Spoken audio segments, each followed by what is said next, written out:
Selamat pagi. Hari ini kita akan masuk bab baru iaitu bab 7, pelan dan dongakkan. Bab ini kita boleh lukis juga, tapi apa yang kita nak lukis? Okay, ada dua bahagian. Kita akan belajar dulu macam mana lukis unjuran ortogon. Lepas kita faham konsep dia, barulah kita masuk pelan dan dongakkan. Okay, di mana kita akan lukis pelan dan dongakkan X, Y bergantung kepada kedudukan yang kita berada. Okey, pelan itu ialah apa? Kalau you bandingkan dengan objek sebenarnya, kita boleh nampak pelan adalah satu pandangan terhadap objek kita dari atas ke bawah. Okey, manakala dongakkan X dan Y pula, okey, adalah satu gambaran yang kita boleh nampak apabila kita berada di kedudukan X atau Y. Okey, dongakkan daripada Y. Maksudnya kita perhatikan objek kita daripada kedudukan ini. Manakala dongakkan dari X adalah kita perhatikan objek kita daripada arah ini. Okey, jadi kita masuk bahagian pertama dulu iaitu unjuran ortogon. Okey, sebelum kita nak lukis unjuran ortogon, kita kena tahu dua. Satah dan normal. Apa itu satah? Satah ialah permukaan rata pada suatu objek. Ada 3 jenis. Satah mengufuk, satah mencancang, maksudnya menegak, dan satah condong. Cuba tengok prisma ini. Okey. A, B, C, D. Satah ini adalah satah yang rata. Jadi kita panggil dia satah mengufuk. Okey, kemudian kita tengok lagi dua keping. Okey, satah ini ABF, DCE, okey, dia adalah menegak. Okey. Jadi kita panggil dia satah mencancang. Manakala untuk dua lagi satah iaitu BCEF dan ADEF, okey, dia adalah condong. Maka kita panggil dia satah condong. Okey, sekarang kita tengok pula apa itu norma. Okey, norma kepada suatu satah ialah garis lurus. Jadi norma adalah garisan. Okey, garisan ini macam mana? Dia bersudut tegak dengan sebarang garis pada satah tersebut. Jadi untuk satah ABCD, manakah norma dia? Okey. Iaitu FM dan garis ini. Sebab dia adalah menegak. Okey, sudut tegak dengan garisan pada satah ABCD kita. Okey, ni yang empat segi ni maksudnya empat segi hijau ni maksudnya sudut tegak lah. Garisan ini bersudut tegak dengan satah. Sama juga dengan ini. Jadi kita panggil dia norma. Okey, sekarang kita boleh buka buku kerja 1, muka surat 41. Sila tengok soalan yang pertama. Okay, raja di bawah menunjukkan sebuah kubus. Kena pasti norma bagi satah berikut. Jadi kalau kita nak cari norma, kita kena kenal pasti dulu. Mana satah dia? Okay, untuk A, satah dia adalah ABCD. Satah ini. Jadi manakah garisan yang menegak atau berserenjang dengan satah ini? AF, GB, HC dan ED.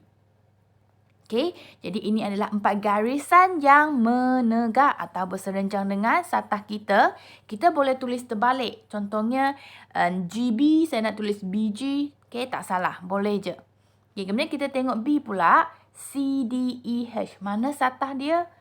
Ini satah mencancang dari belakang. Jadi norma dia mesti menegak. Okey, daripada satah ini seperti DA, CB, HG dan EF. Okey, sekarang kita tengok ADEF pula berada di sini. Ini adalah another satah mencancang yang berada di sebelah kiri.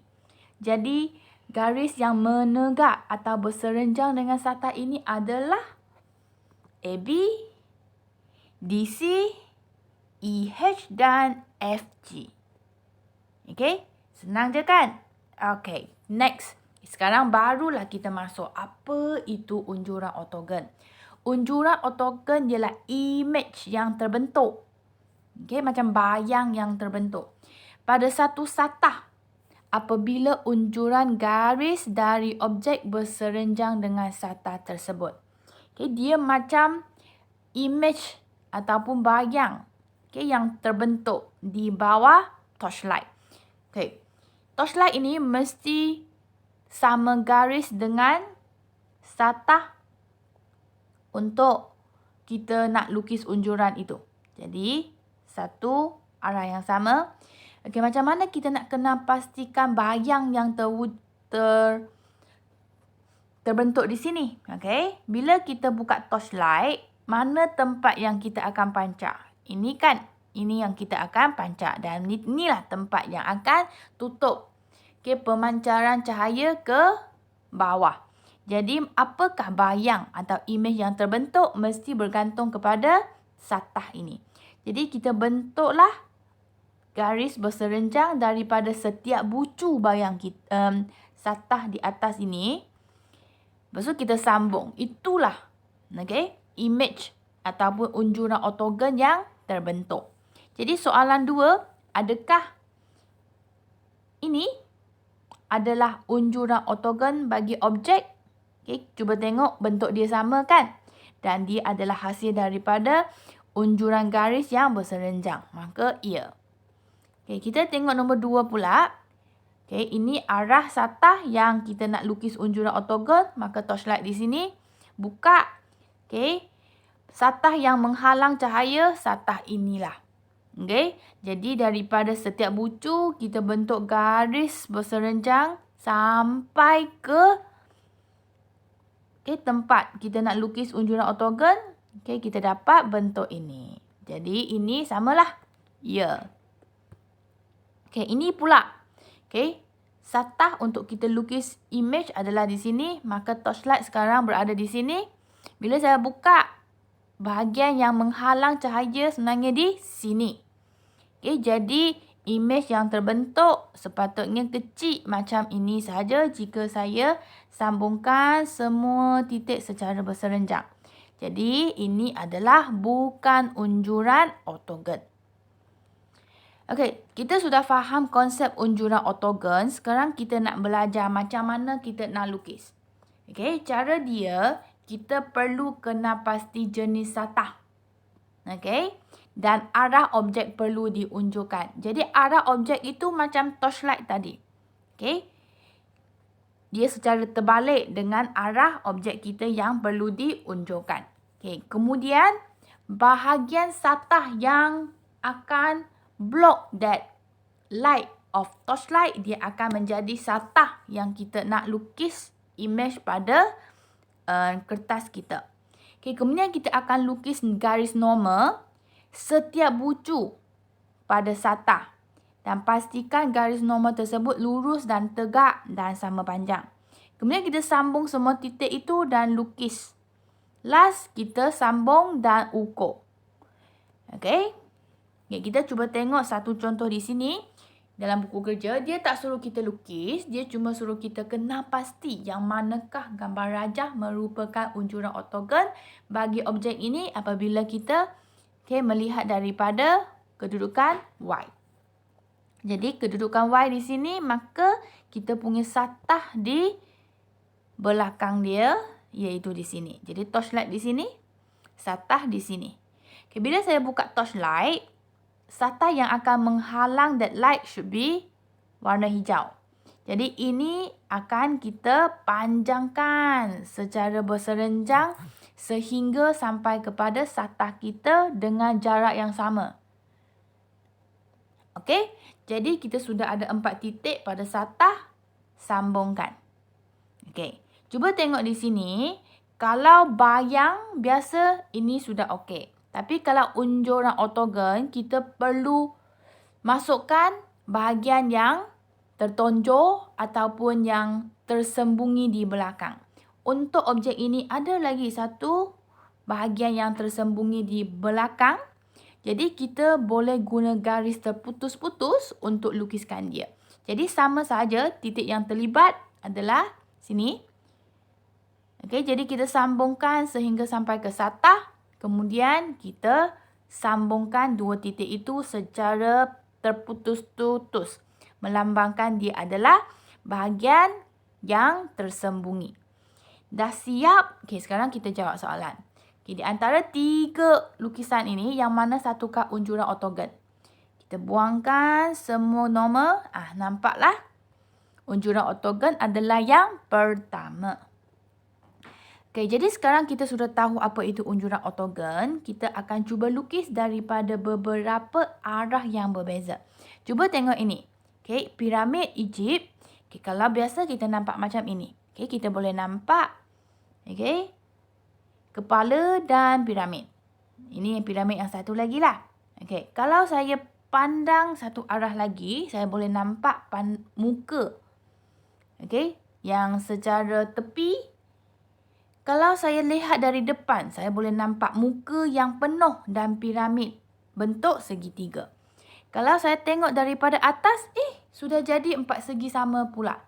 Tapi you boleh nampak sini, setiap segitiga yang kecil macam ada warna yang berlainan sebab ada bayang-bayang yang wujud cahaya matahari. Jadi sekarang kita akan lukis nombor 2. Lukis unjuran ortogon berdasarkan daripada arah X, Y dan Z. Kita tengok dari Z dulu. Z dari atas ke bawah. Macam piramid tadi. Kan? Jadi kita akan nampak bahagian ini ABCD sebagai satah yang akan kita nampak pada kertas. Jadi kita akan lukis ini 3 kali 2. Kemudian di tengah dia jangan lupa ada bahagian yang tertonjol di depan iaitu Z. Bila kita nampak betul-betul dari atas ke bawah, dia akan jadi satu titik sahaja. Jadi kita sudah siap label A, B, C, D, E dan tuliskan ukuran dia. Siap. Kita tengok Z pula. Kalau kita perhatikan daripada Z, apa yang kita nampak? Satah dia adalah sama dengan bentuk warna hijau ini. Tapi hijau ini hanya ada satu titik yang betul-betul benar sahaja. Titik ini kita tak nampak. Titik ini sebenarnya terdiri daripada B, C dan A, D. Di mana dia akan bertindih di bawah satu titik. Jadi apa yang kita nak lukis? Kita lukis bentuk hijau ini dulu dengan ukuran 3 kali 2. Kemudian kita nak label. E tak ada perubahan. Tetapi 2 titik di bawah sebab dia bertindih. Jadi kita akan tulis dengan A-D. A di depan maksudnya titik di depan. Dash D, D adalah titik di belakang. Sama juga dengan BC lah. Kemudian kita tuliskan semua ukuran. Yang 3 cm ini bukan panjang EB tetapi dia adalah normal. Kita tengok nombor 3 pula. Dilihat daripada arah Y. Ini yang kita nampak. Jadi sama dengan tadi. 2 titik di bawah ni sebenarnya kita tak nampak. Dia terdiri daripada BA dan CD yang sudah bertindih menjadi satu titik. Jadi apa yang kita akan dapat ialah BA, CD dan E. Dan kita tandakan ukuran dia siap. Sekarang kita tengok B pula. Dilihat daripada Z. Jadi kita lihat dari atas ke bawah, kita akan nampak satah terbesar adalah ini. Jadi ini adalah ukuran overall dia. Tetapi dia ada 2 bahagian permukaan yang tertonjol ke atas. Yang pertama ini dan yang kedua ini. Jadi kita kena lukiskan garis yang lurus untuk melambangkan dia adalah bahagian yang tertonjol. Jadi kita lukis yang ABCD dulu. Ini tapak dia. Kemudian untuk lukis permukaan menonjol yang pertama JKCD.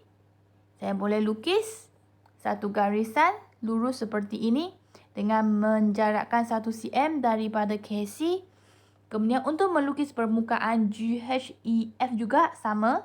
Lagi satu garis lurus yang berjarak 1 cm daripada J. Sudah siap, sekarang saya nak label. Saya akan label satu baris demi satu baris. Saya akan labelkan tapak dululah contoh. Jadi tapak A, B, L, M. AM terus tulis sebab dari atas tak ada titik lagi yang bertindih dengan dia. Tetapi B dan L saya letak dash. Sebab B dan L paling bawah. Dia akan bertindih dengan titik di atas dia. C akan bertindih dengan B, K akan bertindih dengan L kemudian. Jadi kita letak macam ini dulu. Okey, sekarang kita akan lukis nak label pula titik untuk GHFE. Sama dengan tadi. GF dia tak bertindih dengan siapa-siapa, jadi saya tulis. Tapi H dengan E, nanti dia akan bertindih dengan JD. Jadi saya letak dash. Sampai last baru saya letak JKCD. Okey, jadi ini cara kita melabel. Lepas tu kita tandalah semua ukuran 1 cm untuk setiap bahagian yang sama panjang. Siap. Okay, kita tengok nombor 2 pula, dilihat dari arah X. Okay, kalau kita tengok dari arah X, kita akan nampak bahagian A, B, C, D, E, F ini. Ada 2 keping. Jadi, dia akan bertindih dengan kepingan di belakang. Jadi, basically, ini yang kita nampak dan kita boleh label. Tetapi, jangan lupa setiap titik ini bertindih dengan titik di belakang dia kalau kita pandang daripada X. Jadi, untuk A, saya kena label juga M di belakang dia, B dengan L, F dengan G, E dengan H, D dengan L, C dengan K. Okey, mari kita label seperti biasa. Okey, siap. Okey, untuk nombor 3 pula dilihat daripada pandangan Y. Okey, daripada pandangan Y, okey, satah yang paling besar adalah ini.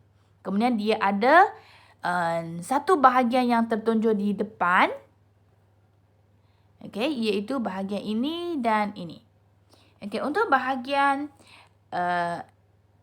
MAFG sebenarnya dia adalah satah condong. Tetapi kalau saya lihat daripada arah dia akan nampak sebagai satah menegak sahaja.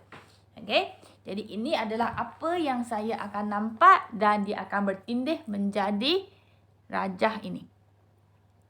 Okey, saya tutup dengan jarak 1 cm daripada JD. Okey, jadi saya nak label sekarang.